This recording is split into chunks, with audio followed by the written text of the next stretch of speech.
Meski harus berpisah dengan suaminya yang bekerja di luar negeri, Aisyah menyadari dirinya termasuk beruntung. Saat suaminya dipecat dari PT Dirgantara Indonesia 4 tahun lalu, kelanjutan pendidikan anak-anak mereka terancam. Adi, anak pertama mereka, bahkan nyaris batal melanjutkan ke sekolah lanjutan atas. Sekarang bukan saja kelima anak mereka bisa melanjutkan pendidikan, tapi mereka pun mampu melunasi cicilan rumah. Suami Aisyah, Ayusni, mulai bekerja sebagai tenaga ahli perakitan helikopter di Taiwan 2 tahun setelah dipecat. Diterima di sana di Taiwan di perusahaan Eva Air. Di situ ya saya dengan berat hati demi anak-anak ya. Diikhlasin aja, ridho gitu ya, jauh dengan bapaknya. Walaupun waktu itu saya lagi hamil muda, terus ada gejala-gejala gitulah dari dokter itu, kenapa kista, padahal mungkin ada yang bilang kista itu nggak begitu berbahaya kalau lagi hamil ya. Tali kekeluargaan antara sesama ex-karyawan PT DI sangat kuat. Masa-masa sulit pasca PHK massal merupakan ikatan yang tidak lekang waktu. Sementara perjuangan untuk mendapatkan uang pesangon masih terus dilanjutkan. Saya memohon aja pada pemerintah supaya yang udah ada uang yang di direksi itu mohon segera dicairkan gitu. Saya merasakannya, saya juga perih sekali sakitnya gimana gitu. Mungkin yang punya anak kecil, anak yang masih sekolah gini ya. Saya mohon sekali pada pemerintah ya. Mohon segera dicairkan, ya segera di ini.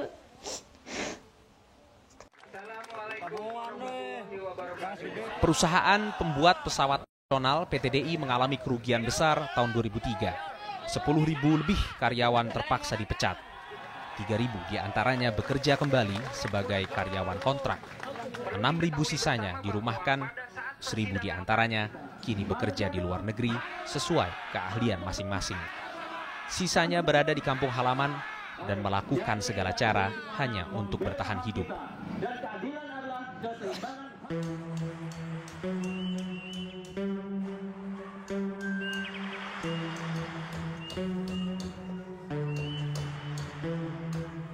Assalamualaikum.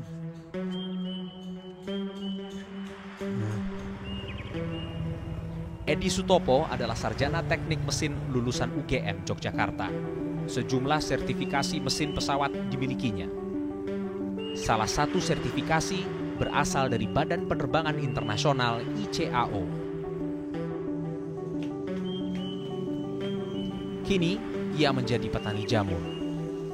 Bermodal tekad bulat, Edi meninggalkan disiplin ilmunya.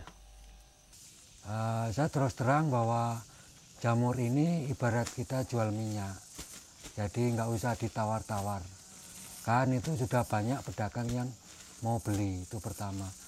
Yang kedua juga sebetulnya jamur ini banyak dibutuhkan di hotel-hotel, terutama di Jakarta, di restoran-restoran.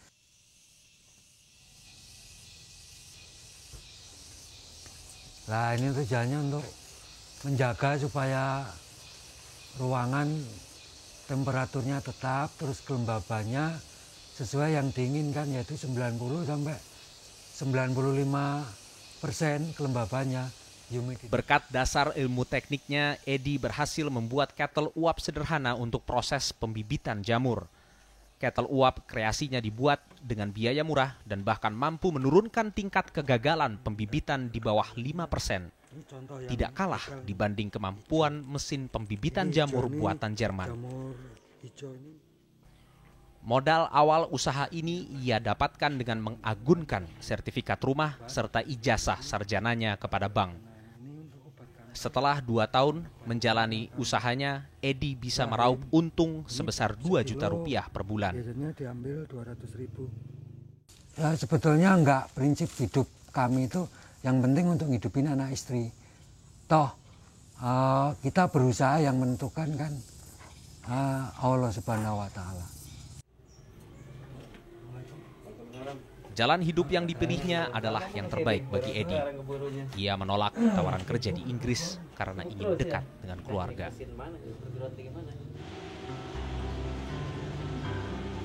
Nasib Arif Witarto tidak jauh berbeda.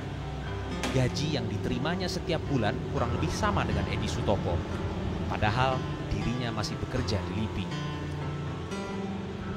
Dengan gelar S3 di bidang bioteknologi dari Jepang, Arif adalah salah satu dari sedikit orang dengan keahlian khusus di Indonesia. Salah satu penelitiannya adalah penggunaan tembakau sebagai obat. Dalam waktu dekat, ia berniat menguji penelitian tentang kloning hewan. Godaan bekerja di luar negeri ditepisnya. Gaji kecil pun dilakoninya. Namun kondisi di Indonesia ternyata jauh dari bayar. Di luar negeri itu misalnya dapat dana 3 tahun, ya 3 tahun dia dijamin dapat. Sehingga dia bebas, kreatif, karena dalam sebuah penggalian ilmu kan selalu terjadi hal tidak terduga. Ya. Kalau dari awal kita semuanya seperti harus lewat rel yang lurus, diawasin terus gitu, itu bukan dunianya ilmu gitu.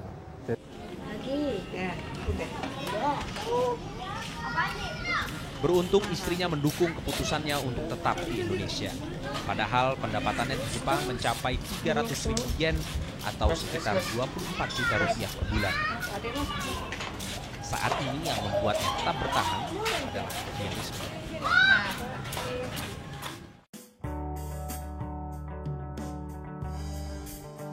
Sampai kapan pelaku industri di Indonesia akan memperlakukan karyawannya seperti tanpa nilai? Kapan mereka akan menyadari bahwa tenaga kerja Indonesia adalah aset dan bukan sebuah tanggungan? Selama hak mereka tidak dilindungi, selama itu pula mereka akan memperjuangkan haknya. Karena tiada lagi yang bisa mereka lakukan kecuali bersatu dan menuntut hak mereka.